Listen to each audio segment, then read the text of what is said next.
علیکم ورحمۃ اللہ وبرکاتہ۔ میں آپ کا خیر خواہ عبداللہ۔ امید ہے آپ حضرات خیریت سے ہوں گے، اور دعا ہے کہ اللہ عز و جل آپ حضرات کو اپنے حفظ و امان میں رکھے اور علم نافع اور عمل صالح کی توفیق دے۔ موجودہ پابندیوں کی وجہ سے آن لائن تعلیم کا سلسلہ جاری ہے، اور آپ حضرات کو معلوم ہے کہ امسال آپ کے مضامین درس میں سے 2 مضمون انشاء اور درس قرآن میرے ذمے ہے۔ انشاء میں مصباح الانشاء دوم کی 24 تمرینات آپ حضرات کے نصاب میں شامل ہیں، جن میں سے بیشتر تمرینات آپ حضرات نے بنائیں اور میں نے اصلاح کی۔ کچھ باقی ہیں، آپ حضرات سے گزارش ہے کہ وہ بھی بنا کر مجھے بھیجتے رہیں تاکہ ہمارا مقررہ نصاب مکمل ہو۔ رہی بات درس قرآن کی، تو اس میں 26 اور 27 2 پارے داخل نصاب ہیں، جسے اب تک ہم لوگ شروع نہ کر پائے، لہٰذا میں چاہتا ہوں کہ اب باضابطہ اس کا آغاز کر دیا جائے۔ اور آپ کی جماعت میں درس قرآن چونکہ ادبی مضمون کے طور پر شامل ہے، لہٰذا دوران درس لغوی اور ادبی وضاحت پر خاص توجہ ہوگی۔ اسی کے ساتھ آیتوں کا واضح مفہوم، اور کسی آیت سے کوئی شبہ پیدا ہو تو اس کا ازالہ، نیز اس آیت میں اگر کوئی حکم شرعی ہو تو اس کا بیان ہوگا۔ اس کے باوجود کوئی خلجان یا پیچیدگی ہو تو آپ حضرات بلا جھجک مجھ سے پوچھ سکتے ہیں، اور وقت کی تنگی اور آپ حضرات کے معیار کو مد نظر رکھتے ہوئے تفصیل اور اتناع سے دور ہم اختصار کا راستہ اپنائیں گے۔ اب میں چاہتا ہوں کہ اسلاف کی روایت کو برقرار رکھتے ہوئے آغاز درس میں ہم کچھ دعائیں پڑھ لیں، تاکہ ان کی برکتوں سے اللہ تعالی ہم پر علم و فہم اور اپنی رحمتوں کے دروازے کھول دے۔ بسم اللہ الرحمن الرحیم۔ سبحانک لا علم لنا الا ما علمتنا انک انت العلیم الحکیم، وعنده مفاتیح الغیب لا يعلمها الا هو، ويعلم ما في البر والبحر وما تسقط من ورقة الا يعلمها، ولا حبة في ظلمات الارض ولا رطب ولا يابس الا في كتاب مبين۔ اللهم لا سهل الا ما جعلته سهلا، وانت مولانا تجعل الحزن اذا ما شئت سهلا۔ اللهم علمنا ما ينفعنا وانفعنا بما علمتنا، ولا تكلنا الى انفسنا طرفة عين ولا اقل منها فنضل ضلالا بعيدا۔ اللهم افتح علينا حكمتك وانشر علينا رحمتك يا ذا الجلال والإكرام۔ اللهم افتح علينا حكمتك وانشر علينا رحمتك يا ذا الجلال والإكرام۔ اللهم افتح علينا حكمتك وانشر علينا رحمتك يا ذا الجلال والإكرام۔ اللهم اشرح لنا صدورنا واغفر ذنوبنا وكفر عنا سيئاتنا وتوفنا مع الأبرار، وأرنا الحق حقا واهدنا اتباعه، وأرنا الباطل باطلا وجنبنا اتباعه، واجعلنا ممن يستمعون القول فيتبعون أحسنه۔ اللهم اهدنا لأحسن الأخلاق فإنه لا يهدي لأحسنها إلا أنت يا ذا الجلال والإكرام۔ اللهم ارحم من أعاننا على العلم ومهد لنا الطريق إلى اكتسابه، وأنزل عليهم من سحائب فضلك ورحمتك، واجعلهم من المغفورين يا أرحم الراحمين۔ ونسألك يا ربنا أن تلحقنا بالذين سبقونا على الإيمان، وأن تجمعنا بهم في أعلى فراديس الجنان بلا سابقة عذاب ولا هوان يا ذا الجلال والإكرام۔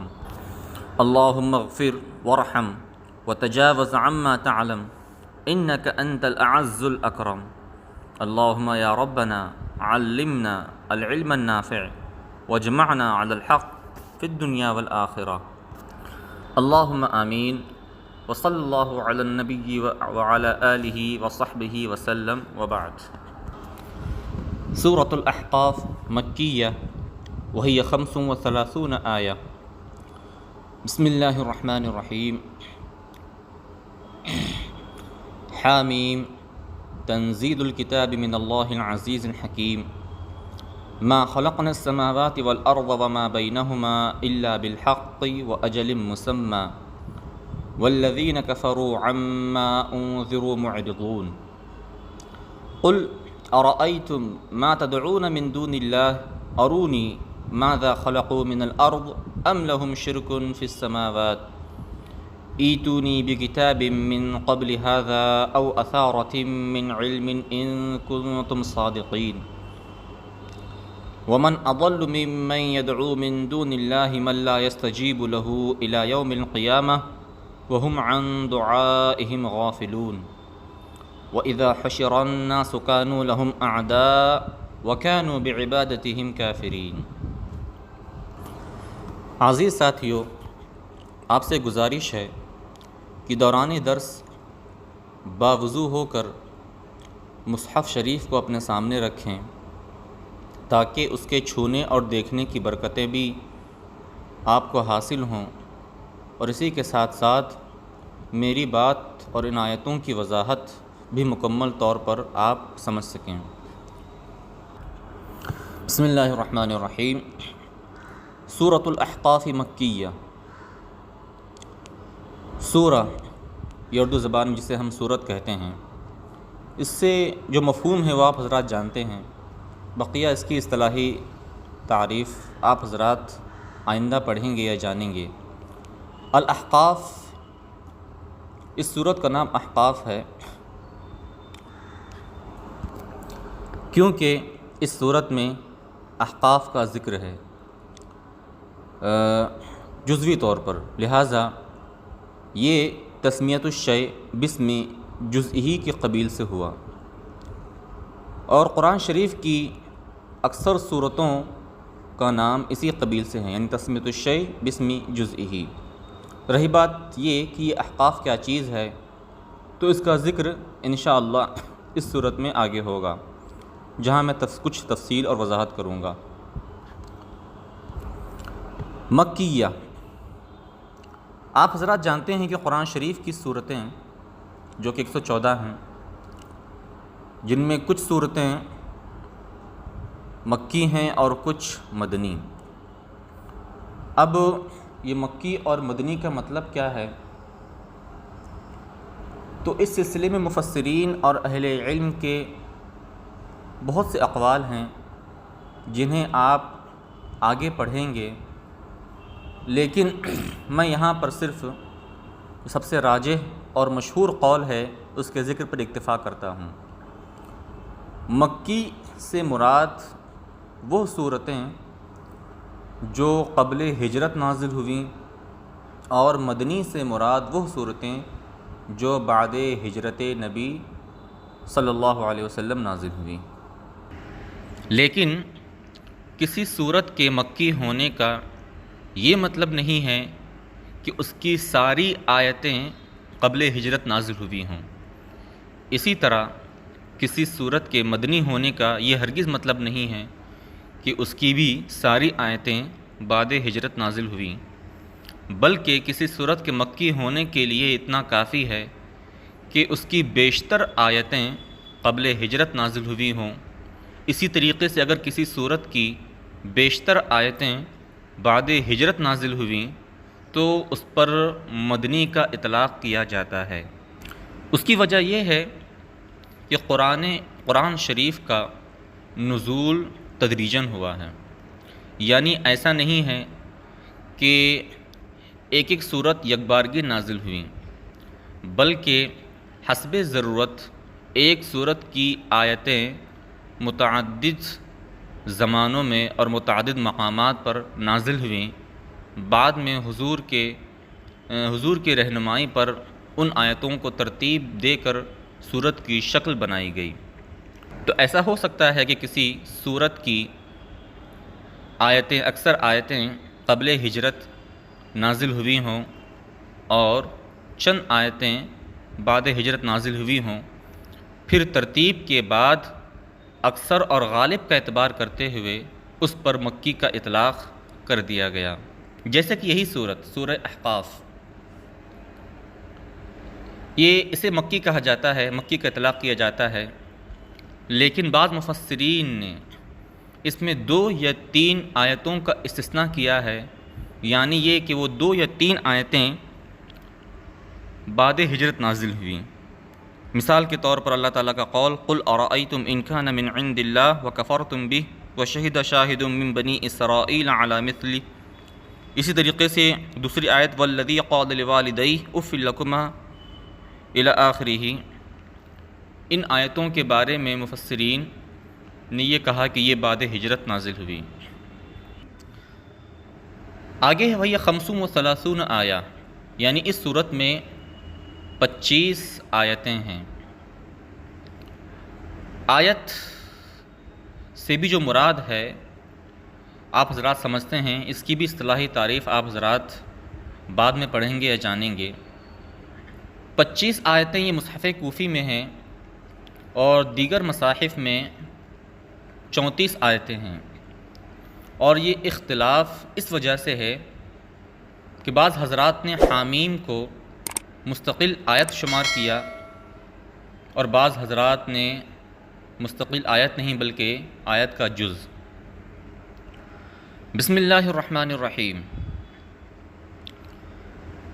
یہ بسم اللہ آپ حضرات جانتے ہیں مذہب حنفی میں یہ قرآن پاک کا تو جز ہے، لیکن یہ کسی سورت کا جز نہیں ہے، اور یہ اس بسم اللہ کے علاوہ جو کہ سورہ نمل میں ایک آیت کا جز ہے۔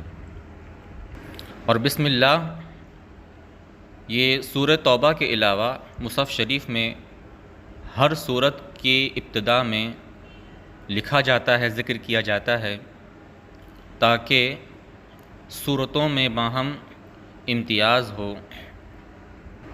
یہ ساری تفصیل میں صرف اس سورت کے آغاز میں ذکر کر رہا ہوں، بقیہ صورتوں کے آغاز میں ذکر نہیں کروں گا، آپ حضرات اسی طریقے سے اسے بھی سمجھیں۔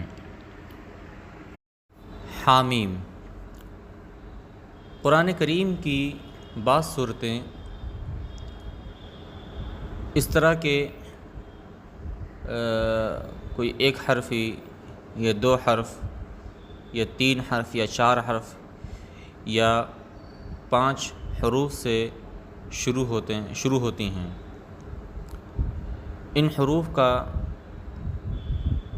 یہ حروف کسی لغوی معنی کا افادہ نہیں کرتے ہیں، ایسے حروف کو حروف مقطعات کہا جاتا ہے، اور یہ حروف مقطعات متشابہ کی قبیل سے ہیں۔ اب یہ متشابہ کیا چیز ہے؟ تو قرآن پاک کی بعض آیتیں محکم ہوتی ہیں اور بعض متشابہ۔ محکم اور متشابہ کا تفصیلی ذکر تو آپ حضرات علوم قرآن کی کتابوں میں پڑھیں گے اگلی جماعتوں میں، لیکن یہاں پر میں اختصار اور اجمال کے ساتھ صرف اتنا ذکر کر دوں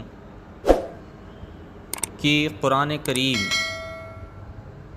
کی جن آیتوں کے معانی اور مراد واضح ہوں، یا تو خود الفاظ ہی سے یا پھر نبی اکرم صلی اللہ علیہ وسلم کے بتانے سے، ان کو محکم کہا جاتا ہے، اور جن آیتوں کے معانی اور مراد واضح نہ ہوں، نہ ہی لفظ سے اور نہ ہی کسی تفسیر سے، انہیں متشابہ کہا جاتا ہے۔ یہ حروف مقطعات بھی متشابہ کی قبیل سے ہیں۔ ان حروف مقطعات بلکہ متشابہ آیتوں کی تفسیر کے سلسلے میں مفسرین اور ہمارے علماء اسلاف نے 2 راستے اور 2 مذہب اختیار کیے۔ ایک مذہب جو کہ مذہب اسلم اور مذہب راجح ہمارے اسلاف کا ہے، وہ یہ کہ وہ لوگ اس کی تفسیر سے سکوت اختیار کرتے ہیں اور کہتے ہیں کہ اللہ تعالیٰ ان کی مراد بہتر جانے، ہم ان کی مراد کے برحق ہونے پر ایمان لاتے ہیں۔ اور دوسرا مذہب کہ جو بعض علماء اسلاف کا ہے، تو وہ ان آیات متشابہات کی مناسب تفسیر کرتے ہیں، ایسی تفسیر جو قرآن و حدیث سے کسی دوسری نص کے معارض نہ ہو۔ ان حروف مقطعات کی مفسرین نے بہت سی تفسیریں کی ہیں، لیکن ان میں راجح اور مشہور تفسیر یہ ہے کہ یہ حروف مقطعات سورتوں کے آغاز میں ایقاظ اور تحدی کے لیے ہیں۔ ایقاظ مطلب متنبہ کرنا، یعنی جب گفتگو کا آغاز، سورتوں کا آغاز ایسے کلام سے ہو جو کلام غیر معروف اور غیر مألوف ہو عام لوگوں کے کلام میں، جن کے معانی واضح نہ ہو، تو انسان ایسے کلام کی طرف متوجہ ہوتا ہے۔ تو سورتوں کے شروع میں یہ حروف مقطعات ذکر کیے گئے تاکہ لوگ، خاص کر معرضین، کلام الہی کو سننے کی طرف متوجہ ہوں کہ آخر وہ کون سا کلام ہے کہ جس کا معنی ہم پر واضح نہیں ہو پا رہا ہے۔ اسے ایقاظ یا تنبیہ کہا جاتا ہے۔ دوسری چیز تحدی، یعنی عرب کے اہل فصاحت اور ارباب بیان کو یہ چیلنج کیا جا رہا ہے کہ یہ قرآن انہی حروف سے مرکب ہے جن حروف سے تمہارے کلام مرکب ہوتے ہیں، اس کے باوجود اگر تم لوگ قرآن پاک کے مثل کوئی صورت یا کوئی آیت نہ پیش کر سکو، تو اس کا مطلب یہ ہے کہ یہ قرآن اور یہ کلام کسی انسان کا نہیں بلکہ یہ اللہ کا کلام ہے، لہذا اسے غور سے سنو اور اس پر ایمان لاؤ۔ خلاصہ یہ کہ سورتوں کے آغاز میں یہ حروف مقطعات مذہب قول راجح پر تنبیہ اور تحدی یعنی چیلنج کے لیے ہیں۔ تنزیل الکتاب من اللہ العزیز الحکیم۔ تنزیل باب تفعیل کا مصدر، جس کا معنی اتارنا، الکتاب اس سے مراد قرآن پاک، الف لام یہاں پر عہد کے لیے ہے۔ من اللہ العزیز، العزیز یہ عزت سے ہے، عزت کا مطلب غلبہ، عزیز مطلب غالب، ہر شے پر غالب، حکیم حکمت۔ تنزیل الکتاب یہ مبتدا ہے، من اللہ یہ خبر ہے، یعنی من اللہ متعلق ہو کر خبر بنے گا۔ تنزیل الکتاب، تنزیل یہاں پر مصدر مجہول ہے، اور الکتاب اس کا نائب فاعل، یعنی اس کتاب کا اتارا جانا۔ اب اس کا ترجمہ یوں ہوگا سلیس، اس کتاب کا نزول اللہ تعالیٰ کی طرف سے ہے جو ہر چیز پر غالب اور بے حد حکمت والا ہے۔ ما خلقنا السماوات والارض وما بينهما الا بالحق واجل مسمى والذين كفروا عما انذروا معرضون۔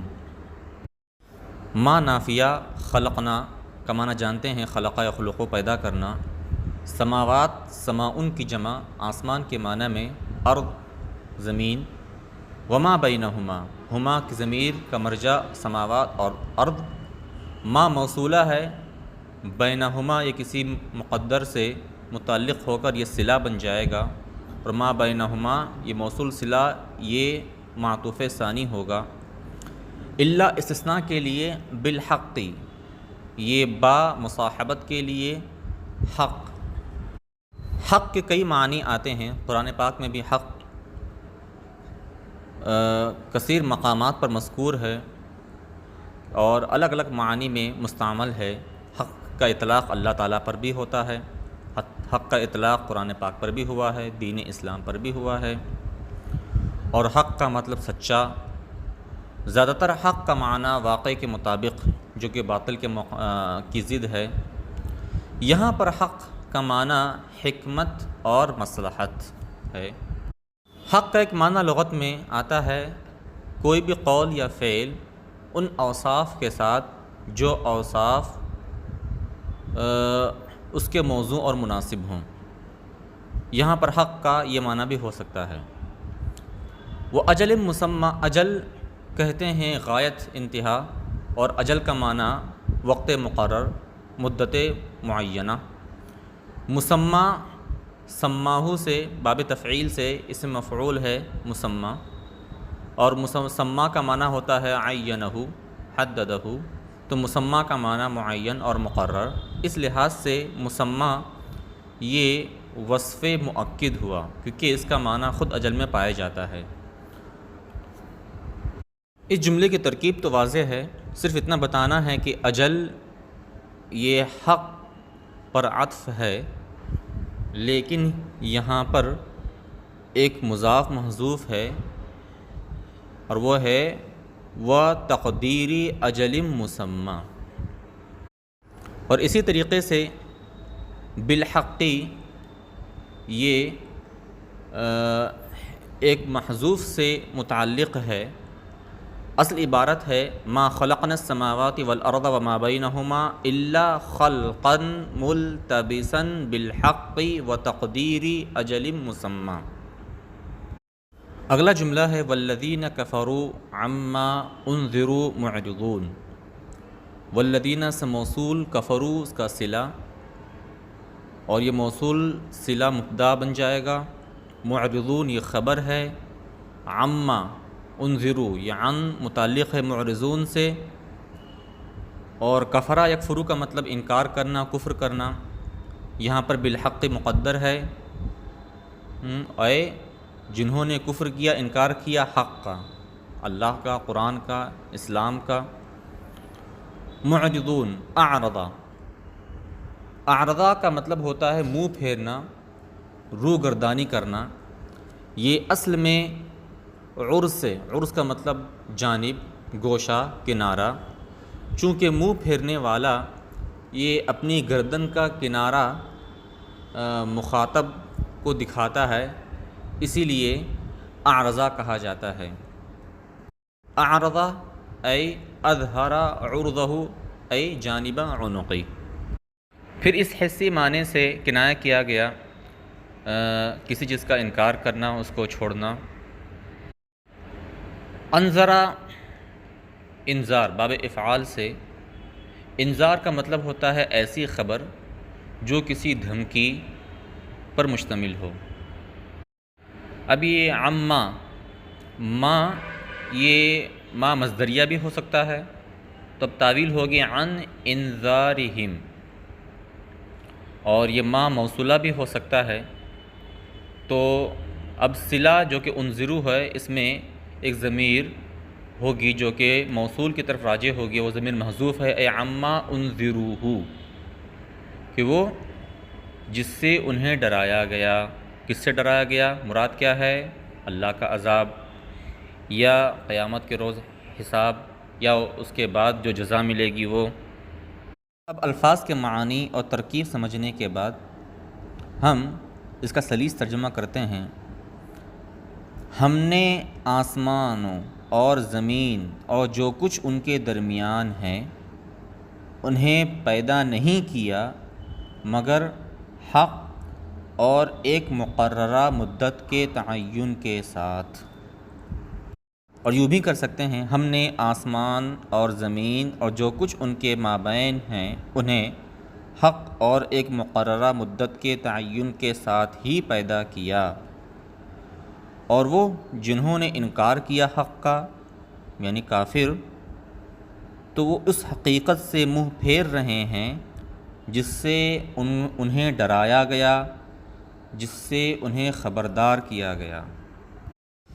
اگلی آیت ہے قل ارأیتم ما تدعون من دون اللہ ارونی ماذا خلقوا من الارض ام لهم شرک فی السماوات ایتونی بکتاب من قبل هذا او اثارۃ من علم ان کنتم صادقین۔ قل فعل امر واحد حاضر کا صیغہ، اس میں خطاب نبی اکرم صلی اللہ تعالیٰ علیہ وسلم سے ہے، اللہ تعالیٰ کی طرف سے۔ ارأیتم حمزہ استفہام، رأیتم فعل ماضی جمع حاضر کا صیغہ، اور اس میں خطاب کفار مکہ سے ہے۔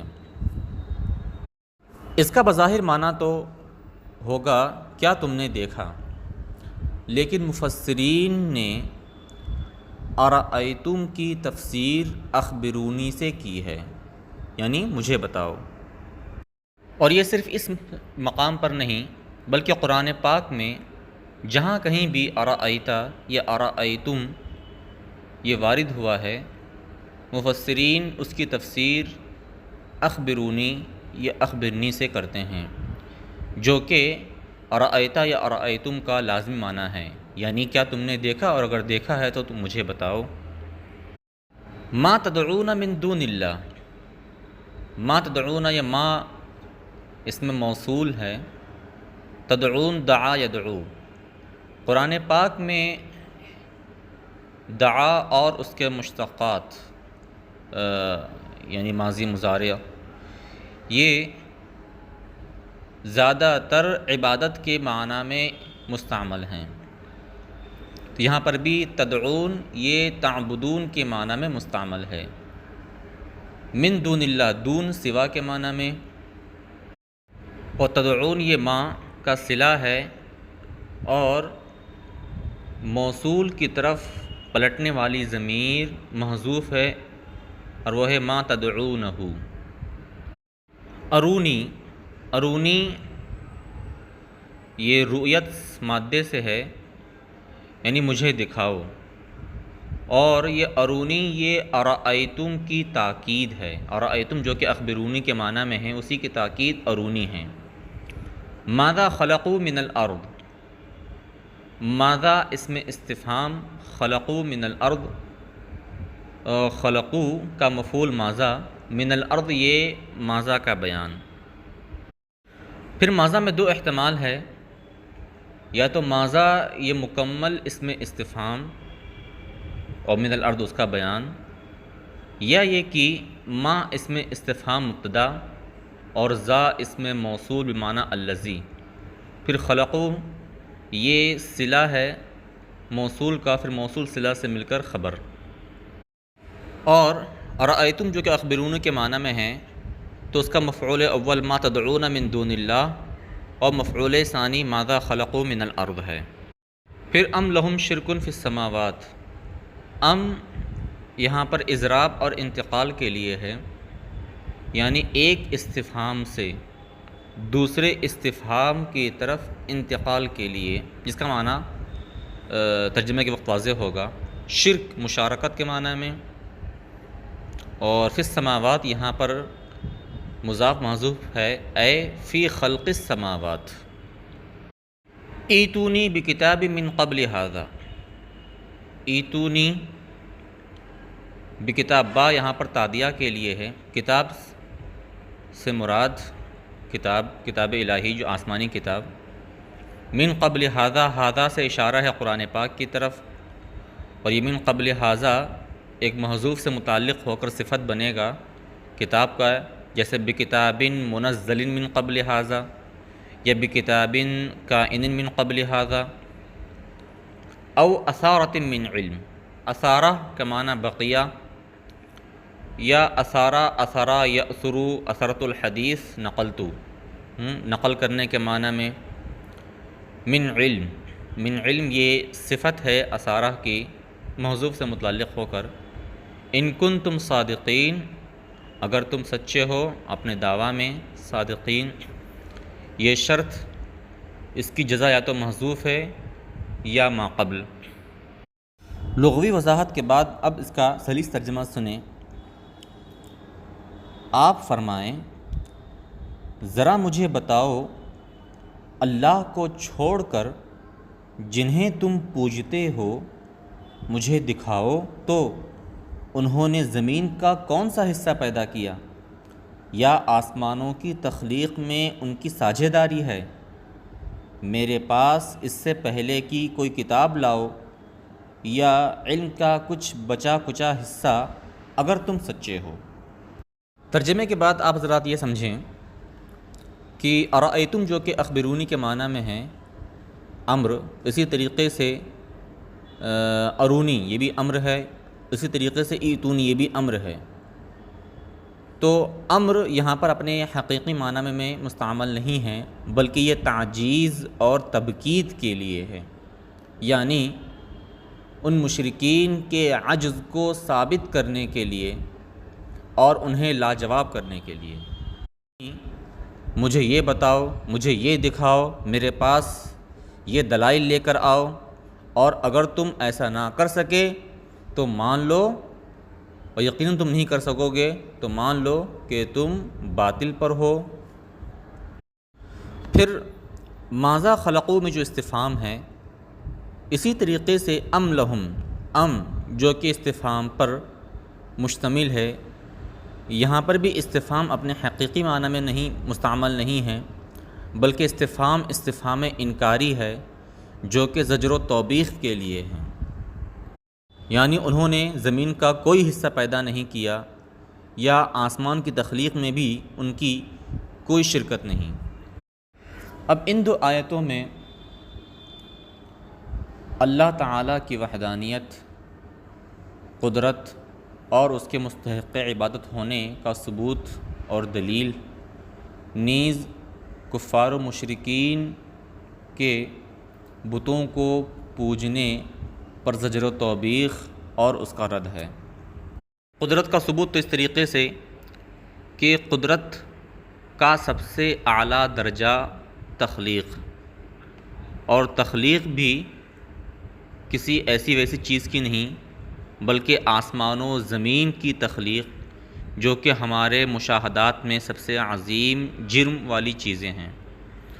پھر وما بینہما کہہ کے تمام چیزوں کی تخلیق کا احاطہ کر لیا گیا، اور یہ تخلیق ایسی ویسی نہیں بلکہ حق کے ساتھ، یعنی ایسے طریقے اور ایسے اوصاف کے ساتھ جو ان کے مناسب اور موزوں ہیں، اور یہ تخلیق کب تک رہے گی؟ اجل مسمى، مقررہ وقت، اور مقررہ وقت کب ہے؟ روز قیامت۔ جب اللہ رب العزت اتنی عظیم اجرام والی اشیاء کی تخلیق پر قادر ہے تو اس بات کا ثبوت اور دلیل ہے کہ وہ ہر چیز پر قادر ہے۔ پھر اللہ تعالیٰ کا مستحق عبادت ہونا، اس کا ثبوت کیسے ہے؟ تو اس طریقے سے کہ عبادت یہ تعظیم کا سب سے اعلیٰ درجہ ہے، اور کسی کی تعظیم کی جاتی ہے اس کے کمال، خوبیوں اور اس کی قدرت کی وجہ سے، اور جیسا کہ میں نے بتایا کہ کمال اور قدرت کا سب سے اعلیٰ معیار، سب سے اعلیٰ درجہ یہ تخلیق، یہ جب اللہ تعالیٰ کے لیے یہ ثابت ہو گیا تو اس سے اللہ تعالیٰ کا مستحق عبادت ہونا بھی ثابت ہو گیا۔ اور رہی بات اللہ تعالیٰ کی وحدانیت کا ثبوت کہ اللہ رب العزت ہی تنہا اور یکتا مستحق عبادت ہے، اس کے سوا کوئی مستحق عبادت نہیں۔ وہ کس طریقے سے؟